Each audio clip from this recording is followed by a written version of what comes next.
Pessoal, nós vamos falar agora qual é a visão de Vygotsky a respeito do papel da escola, tá? O papel da escola na formação do pensamento conceitual. Vocês já sabem que dos três teóricos que nós estamos estudando, o Vygotsky é aquele que mais valor dá para o professor. Então vamos entender um pouquinho esse pensamento dele, tá bom? Conceitos são construções culturais internalizadas pelo indivíduo ao longo de seu processo de desenvolvimento. Lembrem desse conceito de internalização, né? Dizendo que o desenvolvimento ocorre de fora para dentro. Então, quando a gente fala que está internalizando, é quando a gente está se apropriando das questões socioculturais e históricas do contexto que a gente vive, certo? Então, os conceitos são construções culturais. Vygotsky distingue dois tipos de conceito. O conceito cotidiano ou espontâneo, que são conhecimentos construídos na experiência pessoal, concreta e cotidiana da criança.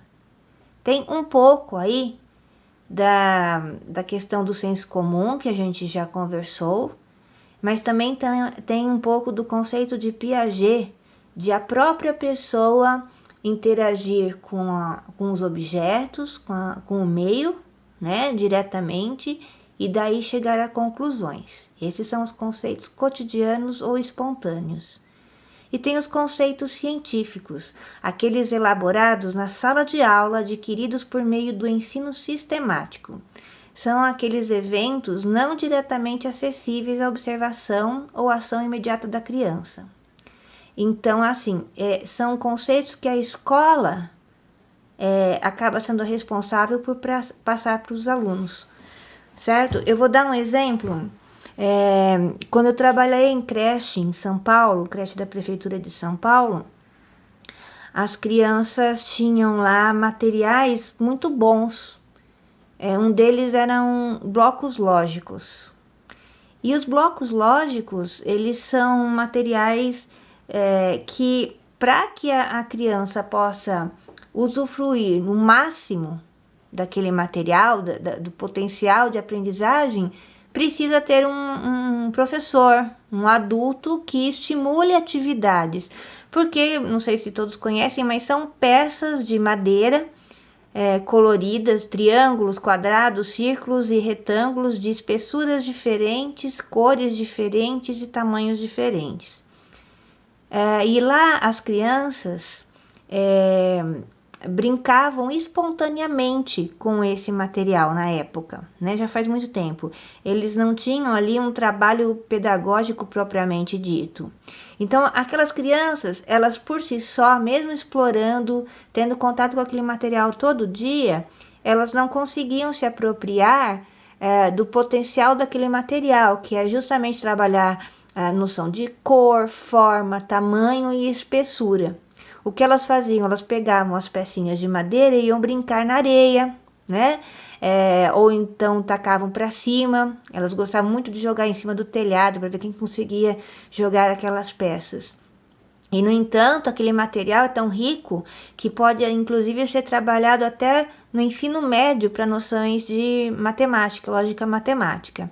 Então, era assim, um material caro, de um potencial muito rico, mas por não haver uma mediação, não havia um trabalho efetivo de conceitos científicos e não estava desenvolvendo as funções cognitivas, né, que aquelas crianças poderiam desenvolver com aquele material.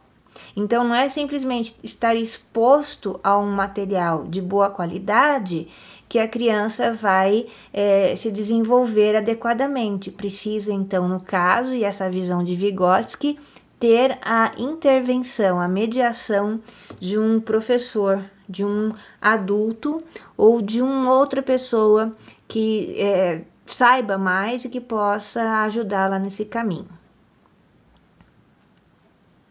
Na concepção socio-interacionista, A escola desempenha um papel muito importante na formação de conceitos de um modo geral e dos científicos em particular. Isso porque a escola proporciona ao aluno um conhecimento sistemático sobre aspectos que não estão associados ao seu campo de visão ou vivência direta, possibilitando que o indivíduo tenha acesso ao conhecimento construído e acumulado pela humanidade. O aprendizado escolar exerce significativa influência no desenvolvimento das funções psicológicas superiores, justamente na fase em que elas estão em amadurecimento. Então lembrem-se, né? O Vygotsky ele tinha por objetivo entender como que o ser humano desenvolve as funções psicológicas superiores. Então, outra coisa que ele descobriu é que uma pessoa que frequenta a escola consegue desenvolver muito mais suas capacidades cognitivas, suas capacidades e funções psicológicas superiores do que alguém que não frequente escola. Tá? Isso é também uma comprovação científica. O Vygotsky não descobriu isso sozinho. Luria, Leontiev e seus parceiros, né, fizeram pesquisas bastante interessantes. Tem um livro do Luria, é o único livro do Luria que tem na biblioteca da faculdade. Quem tiver interesse pode achar lá um dia. Um livro muito gostosinho de se ler, que fala das experiências que eles tiveram com camponeses que nunca tinham visto um livro, nunca tinham frequentado a escola e que em 15 dias de vivência de uma cultura escolar, né, que eles foram até esses lugares afastados para dar aula para esse pessoal, como o pensamento, o raciocínio desses adultos camponeses se transformou em muito pouco tempo. Então é um livro assim muito bom de ser lido, este do Luria, e fácil de ser entendido, tá? Ele traz muita informação a respeito disso. A qualidade do trabalho pedagógico está associada nessa abordagem à capacidade de promoção de avanços no desenvolvimento do aluno. O bom ensino é aquele que se adianta ao desenvolvimento, ou seja, que se dirige às funções psicológicas que estão em vias de se completarem. Então, essa frase, o bom ensino é aquele que se adianta ao desenvolvimento, é uma frase muito conhecida que envolve as ideias do Vygotsky. Isso aí eu já vi cair até em concurso, tá? Essa frase.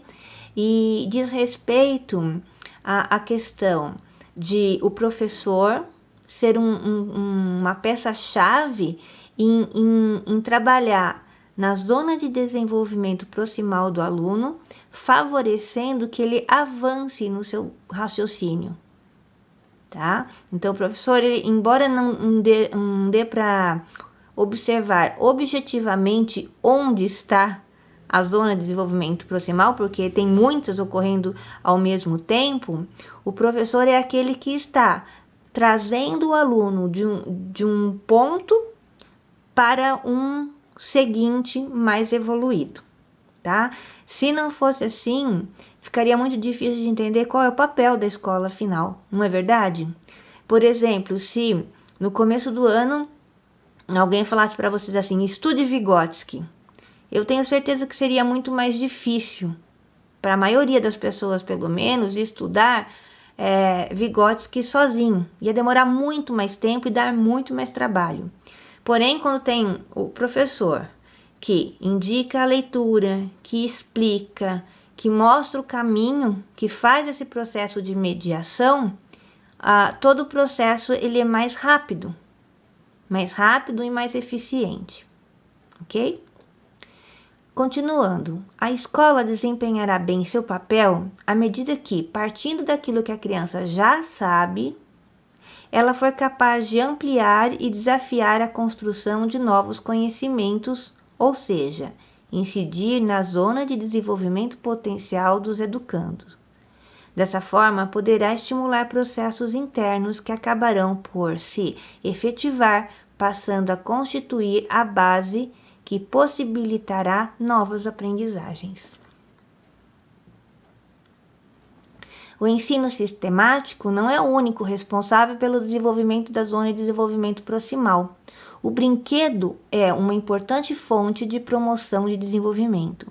Aqui Vygotsky fala especificamente de brinquedos simbólicos, o brinquedo do faz de conta, quando a criança imita a ação do adulto, e também brinquedos com jogos, porque os jogos eles também são estratégias, né, reproduções de situações vividas no cotidiano, só que de uma maneira mais elaborada, não tão óbvia quanto o brinquedo simbólico, que é o brincar de casinha, brincar de escolinha é o brinquedo simbólico.